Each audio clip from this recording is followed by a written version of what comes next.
सभी को नमस्कार। मैं रमन शर्मा आप सभी का अपने YouTube चैनल पर स्वागत करता हूं।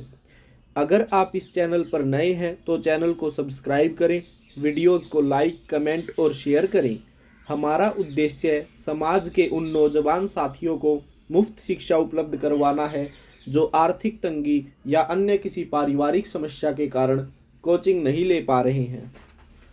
आज हम बॉटनी यानी वनस्पति विज्ञान के अंतर्गत पादप जगत के अंतर्गत आने वाले पुष्पोद्भिद वर्ग यानी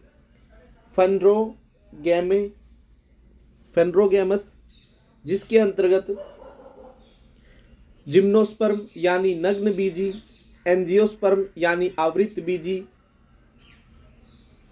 पेड़ पौधों के बारे में अध्ययन करेंगे। एग्जाम्स की दृष्टि से मोस्ट इम्पोर्टेंट टॉपिक बनता है, काफ़ी बार एग्जाम्स में पूछे गए हैं, तो इस टॉपिक को आज क्लियर करते हैं। तो समय को ज़्यादा खराब न करते हुए आगे बढ़ते हैं। सबसे पहले बात करें पुष्पोद्भिद या फेनरोगेमस पौधे क्या होते हैं। तो ये वे पौधे होते हैं जिन पर फूल आते हैं, तो या इन्हें फूल वाला पौधा भी कहा जाता है।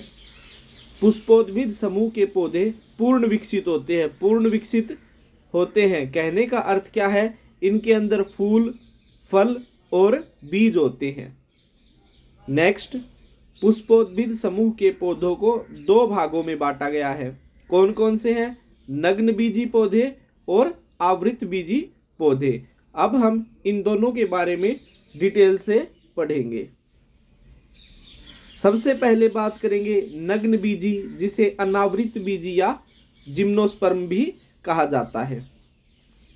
जिम्नोस्पर्म पौधे वृक्ष, झाड़ी या आरोही के रूप में होते हैं। किसके रूप में होते हैं? पेड़ के रूप में, झाड़ी के रूप में और आरोही के रूप में होते हैं। ये काष्ठीय है, कहने का अर्थ है लकड़ी इनकी काम में आती है। बहुवर्षीय या जहाँ पर ज़्यादा वर्षा होती है उस क्षेत्र में, और लंबे होते हैं। इनकी मूसला जड़ें पूर्ण विकसित होती हैं। जो जड़ें होती हैं वो पूर्ण विकसित होती हैं। नेक्स्ट, जिम्नोस्पर्म पौधों में परागण की क्रिया वायु के द्वारा होती है। काफ़ी बार एग्जाम्स में क्वेश्चन पूछा गया है, जिम्नोस्पर्म पौधों में परागण की क्रिया किसके द्वारा होती है? वायु के द्वारा होती है। नेक्स्ट क्वेश्चन, वनस्पति जगत का सबसे ऊंचा पौधा कौन सा है? तो वो है सिकोया सेपरवीरेंस। कौन सा है? सिकोया सेपरवीरेंस। इसकी ऊंचाई 120 मीटर तक बढ़ जाती है। नेक्स्ट क्वेश्चन की तरफ बढ़ते हैं। सबसे ऊंचा जिम्नोस्पर्म पौधा। जब आपको यह पता है कि जिम्नोस्पर्म पौधा सबसे ऊंचा कौन सा है? सिकोया सेपरवीरेंस है, और यही पादप जगत का सबसे ऊंचा पेड़ है। तो क्या नाम है इसका? Sequoia sempervirens. इसे coast red book of California के नाम से भी जाना जाता है। तो क्वेश्चन पूछेगा, coast red book of California के नाम से किसे जाना जाता है? सिकोया सेपरवीरेंस को जाना जाता है। नेक्स्ट, अब सबसे बड़े या ऊंचे पेड़ के बारे में बात होगी, तो अब बात करेंगे जिम्नोस्पर्म के अंतर्गत सबसे छोटा पौधा कौन सा आता है। तो सबसे छोटा जिम्नोस्पर्म पौधा जामिया पिग्मिया है। नेक्स्ट, जीवित जीवाश्म कौन कौन से पौधे आते हैं? तो साइकस, जिंगोबाइलोवा और मेटासिकोया, ये तीन ऐसे पेड़ हैं, ये तीनों जिम्नोस्पर्म है। इन्हें जीवित जीवाश्म के नाम से जाना जाता है। और एग्जाम्स में क्वेश्चन पूछा गया था एक बार, जीवित जीवाश्म निम्नलिखित में से जीवित जीवाश्म कौन सा है? तो उनमें एक ऑप्शन साइकस था, तो आपका आंसर साइकस होगा। दूसरे तरीके से कैसे पूछ सकता है? क्वेश्चन पूछेगा निम्नलिखित में से कौन से पौधे या कौन जीवित जीवाश्म है? ऑप्शन ए साइकस, बी जिंगोबाइलोवा, सी मेटासिकोवा और डी उपरोक्त सभी। तो आपका आंसर उपरोक्त सभी होगा।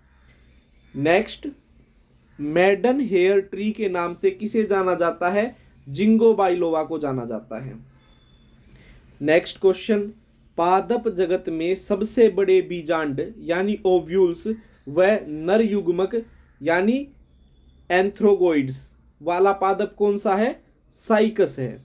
कौन सा है? साइकस है। मोस्ट इंपॉर्टेंट क्वेश्चन है ये सभी। नेक्स्ट क्वेश्चन की तरफ बढ़ते हैं। साइकस के तनों से मंड निकालकर खाने वाला साबूदाना यानी सागो बनाया जाता है। जो आप साबूदाना खाते हैं, साबूदाना को इंग्लिश में सागो कहा जाता है। जब भी आपने देखा हो आपके परिवार में कोई महिला या कोई पुरुष व्रत रखता है तो उस व्रत के अंदर साबूदाना खाया जाता है खीर के रूप में बनाकर। तो वह साबूदाना किससे प्राप्त होता है? साइकस नामक पेड़ से प्राप्त होता है। साइकस के तने से मंड यानी स्टार्च निकालकर साबूदाना बनाया जाता है। इसी कारण से साइकस पौधे को सागो पाम नाम से जाना जाता है। तो क्वेश्चन पूछा जाएगा साइकस का अन्य नाम क्या है? सागो पाम है। नेक्स्ट क्वेश्चन, पाइनस पौधे के परागकणों की संख्या इतनी अधिक होती है कि उसे पीले बादल या सल्फर शावर की संज्ञा दी जाती है। जो पाइनस पौधा है उसके परागकण बहुत ही ज्यादा होते हैं। इस कारण से उसका नाम क्या रखा गया है? पीले बादल या सल्फर सावर। तो क्वेश्चन पूछेगा कि सल्फर सावर के नाम से किसे जाना जाता है? पाइनस पौधे को जाना जाता है। नेक्स्ट क्वेश्चन, चमड़ा बनाने तथा स्याही बनाने के लिए किसका प्रयोग किया जाता है? टैनिन का प्रयोग किया जाता है। किसका किया जाता है? टैनिन का प्रयोग किया जाता है। मोस्ट इंपॉर्टेंट क्वेश्चन है। नेक्स्ट क्वेश्चन की तरफ बढ़ते हैं। वार्निश, पॉलिश और पेंट बनाने में किसका प्रयोग किया जाता है? रेजिन का प्रयोग किया जाता है। रेजिन शंकु पौधों से निकाला जाता है। किन से निकाला जाता है? शंकु पौधों से। शंकु पौधे कैसे होते हैं? इस टाइप के होते हैं। कहने का अर्थ क्या है कि ऊपर से वो नुकीले और नीचे की तरफ फैले होते हैं। जैसे क्रिसमस का पेड़ होता है, क्रिसमस ट्री होता है, उसी प्रकार के ये पौधे होते हैं। पहाड़ों पर पाए जाते हैं। बहुत ही ऊंचे ऊंचे पौधे होते हैं। इनसे क्या निकाला जाता है? रेजिन निकाला जाता है। और रेजिन का प्रयोग वार्निश, पॉलिश और पेंट बनाने में किया जाता है। नेक्स्ट क्वेश्चन, तारपीन का तेल किससे प्राप्त होता है? चीड़ यानी पाइन्स के पेड़ से प्राप्त होता है। नेक्स्ट, सेड्रस तेल किससे निकलता है? देवदार से निकलता है। नेक्स्ट क्वेश्चन, सेडस कास्ट तेल किससे निकलता है? जूनिपेरस की लकड़ी से निकलता है।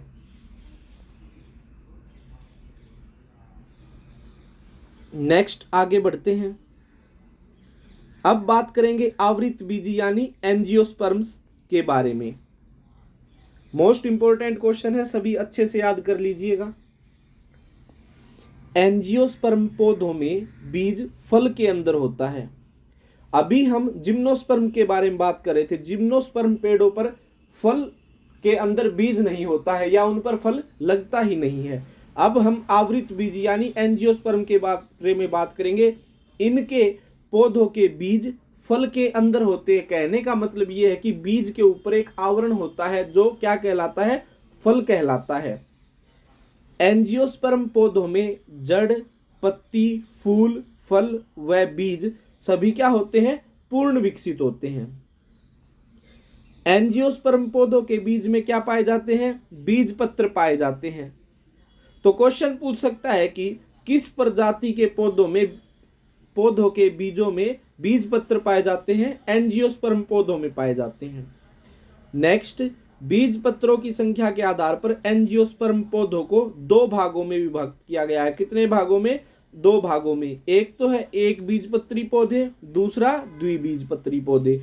अब हम इन एक बीजपत्री पौधों और द्विबीजपत्री पौधों के बारे में बात करेंगे। सबसे पहले बात करते हैं एक बीजपत्री पौधों के बारे में। इन्हें मोनोकोट भी कहा जाता है। इन पौधों के बीज में केवल एक बीज पत्र पाया जाता है, इसी कारण इन्हें एक बीजपत्री पौधे कहा जाता है। इसके अंदर क्या क्या उदाहरण हो सकते हैं? लहसुन, प्याज, सुपारी, नारियल, गेहूं, मक्का, गन्ना, चावल, बाजरा, और ये सभी एक बीजपत्री के उदाहरण हैं। नेक्स्ट, अब हम बात करेंगे द्विबीजपत्री यानी डाइकोट के बारे में। इन पौधों के बीजों में 2 पत्र पाए जाते हैं। जैसा कि इसके नाम से पता चल रहा है, द्वि अर्थात 2, यानी द्विबीजपत्री पौधों में जो बीज होते हैं उसके अंदर 2 पत्र पाए जाते हैं। इनके उदाहरण कौन कौन से हैं? मूली, सलगम, कपास, भिंडी, बबूल, इमली, सूरजमुखी, नींबू, तरबूज, आलू, मिर्च, बैंगन, धतूरा, खीरा आदि, ये सभी द्विबीजपत्री के उदाहरण हैं। आशा करता हूं आपको ये अच्छे से समझ में आ गया होगा। आप इन सभी प्रश्नों को अच्छे से याद कर लीजिएगा। धन्यवाद। जय हिंद, जय भारत।